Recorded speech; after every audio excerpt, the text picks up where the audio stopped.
This year's NBA is definitely more open than in years past, and for the Celtics, that's probably a good thing. Yeah, with Jeff Goodman from Stadium, I'm Sierra Goodwill.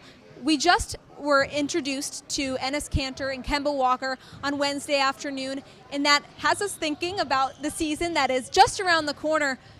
What are the expectations realistically for the Boston Celtics in the Eastern Conference this season? You know, I could see them finishing anywhere from first to fifth, and it wouldn't shock me. I mean, they've got certainly some questions here, right? Jason Tatum's got to emerge as a number one type guy. Now, he can be a 1A or 1B with Kemba. You know you've got that superstar, but Tatum's got to take a step forward. Gordon Hayward's got to be closer to what he was, for sure.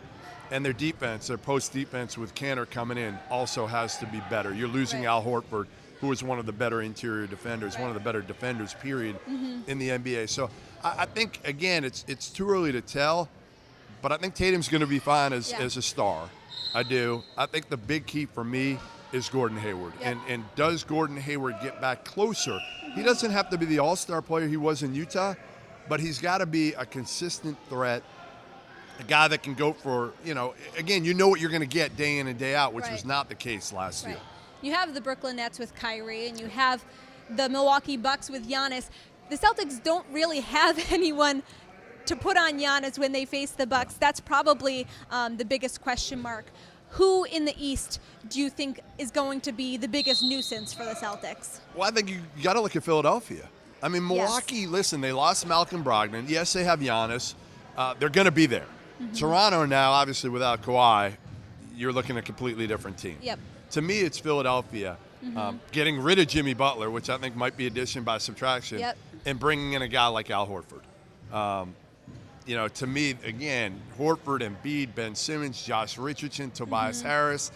On paper, the Sixers, to me, are the favorite in the East. But, again, as we saw last year, chemistry, it is important. I think the Sixers will have better chemistry, though, adding Horford and taking away Jimmy Butler. Tobias is a big-time character guy. So I think the Sixers, to me, are the favorite. But again, I think it so much depends on Gordon Hayward. I also think we can't overlook the loss of Marcus Morris. I think that's really going to hurt the Celtics here. Their second unit, I like their rookies. I know Grant Williams well. I think he's going to be a guy who can right away produce. Carson Edwards, same thing in that second unit. So their second unit looks younger than it is because they've got veteran college players. Not, Romeo Langford's a freshman, but Grant Williams and Carson Edwards are older. So I think their second unit will be solid. But again, to me, so much of this year for the Celtics hinges on Gordon Hayward. And if he's kind of the old Gordon Hayward, I think they have a chance to win the East.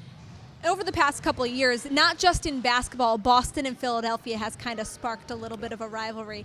And that's definitely going to be brought to the forefront with Horford joining the team and with them possibly being the two best teams in the Eastern Conference. How exciting will that be to watch, that rivalry be? Yeah, I mean, it's been good the last couple of years that it's back. I mean, it was kind of stagnant for so long. Back when I'm dating myself when I was younger, it was big time. I mean, it was absolutely.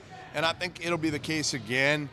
But again, I'm not sure enough people are giving the Celtics credit yet. I'm not sure enough people are putting the Celtics among maybe the contenders to win the East. So the opposite of last year, underselling them rather than overselling them. And to be honest, that's where Brad Stevens has done his best coaching jobs. So I think he's getting a lot of heat. I'm sure Brad understands that and is going to come out kind of with a vengeance here to try to figure things out. And again, chemistry. I wouldn't worry about chemistry at all with this team. To me, it's more, again, about the depth, the pieces fitting together. But I think Tatum, Jaylen Brown, Hayward, they all have to take a step. Well, thanks, Jeff, for joining us. We'll see where the Celtics fall in the Eastern Conference. But until then, for all of our off-season coverage, head to our website at clnsmedia.com and subscribe way better to our YouTube channel at CLNS Media.